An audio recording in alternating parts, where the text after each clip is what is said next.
Salut à tous, bienvenue sur Keres Radio pour ceux qui nous écoutent et bienvenue sur ma chaîne YouTube pour ceux qui regardent ça en vidéo en replay. Alors aujourd'hui, je voulais vous lire un texte que j'ai écrit il y a quelques temps qui s'intitule « Le jour où j'ai choisi d'aimer ».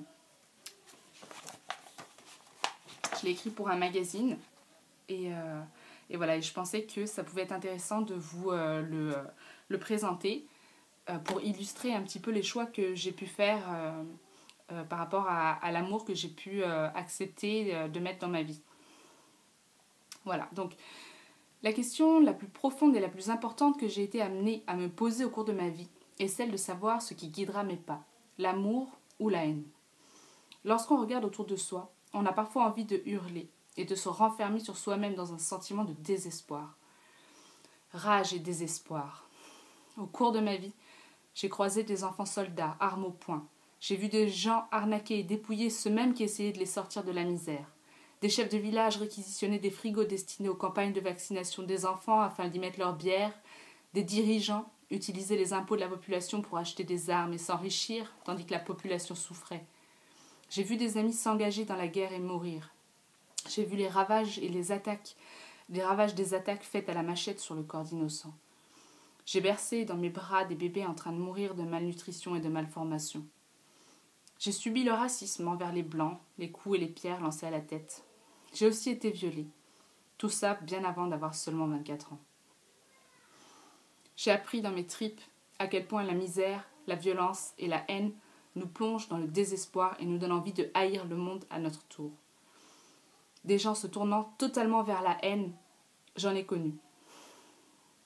Tout ça m'ayant sans doute sensibilisé et ouvert les yeux, j'ai remarqué comment nous infligeons la même violence froide aux animaux et comment nous détruisons la planète dans l'insouciance la plus totale.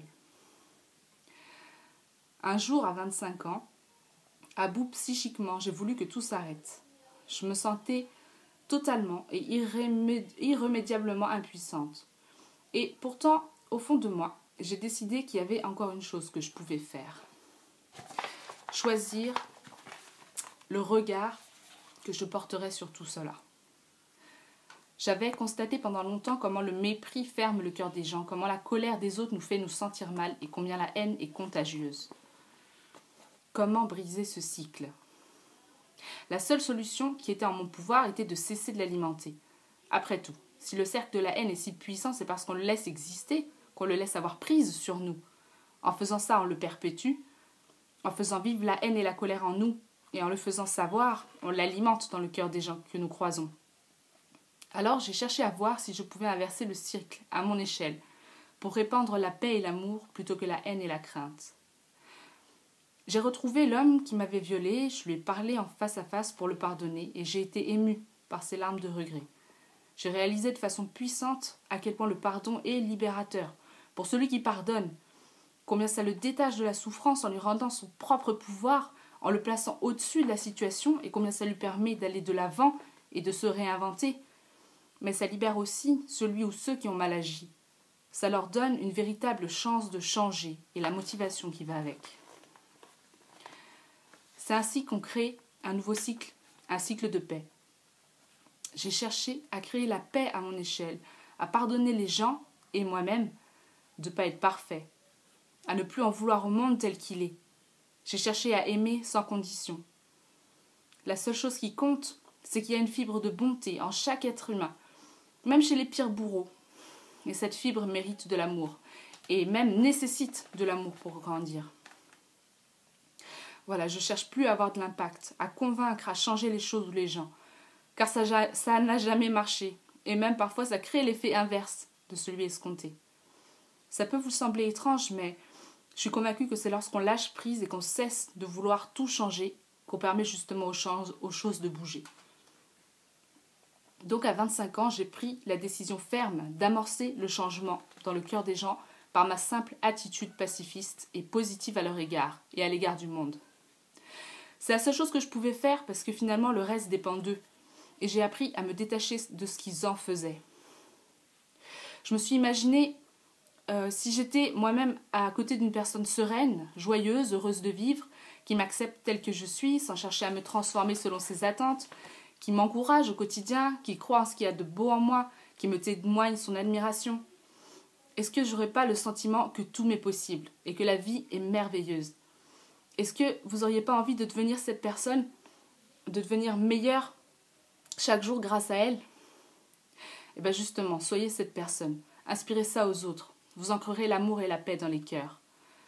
Neil Donald Walsh dit « Les gens ont tendance à voir en eux-mêmes ce qu'on voit en eux. Plus grandiose est notre vision, plus grande sera leur volonté d'atteindre et d'exposer la part d'eux-mêmes que nous leur avons montrée. » Et peu importe que vous ne perceviez pas le changement, je préfère en être détaché, car il peut prendre bien des formes, emprunter bien des chemins qui me sont inconnus et qui ne dépendent plus de moi. Ma force, je l'ai puisée dans cette certitude que quoi qu'il arrive, je ne laisserai pas les événements me plonger dans la haine de l'autre. Chacune de mes réactions, chacun de mes choix de vie, de consommation tendent vers cette paix. C'est pas un point de vue naïf, je pense au contraire que c'est le choix le plus lucide et le plus puissant que j'ai pu faire dans ma vie. Ne vous sous-estimez pas, car cette façon d'agir, de choisir et de donner l'amour sans attente et sans relâche est l'action la plus puissante du monde. Son influence et ses implications dépassent tout ce que vous pouvez imaginer. Alors que je ne fais que m'exprimer sur ces thèmes, aujourd'hui vous êtes plusieurs milliers à me suivre et à être touchés par cette paix, et ce chiffre grandit de jour en jour. Regardez comment nous propageons ensemble la paix, combien elle est puissante, combien vous êtes de puissants héros. L'humain 2.0 est en vous, déjà, aujourd'hui et maintenant. Personne ne peut enlever l'amour qui est en vous. C'est à vous de le faire vibrer d'une façon victorieuse et de changer le monde. Merci de m'avoir écouté. À bientôt sur Keres Radio.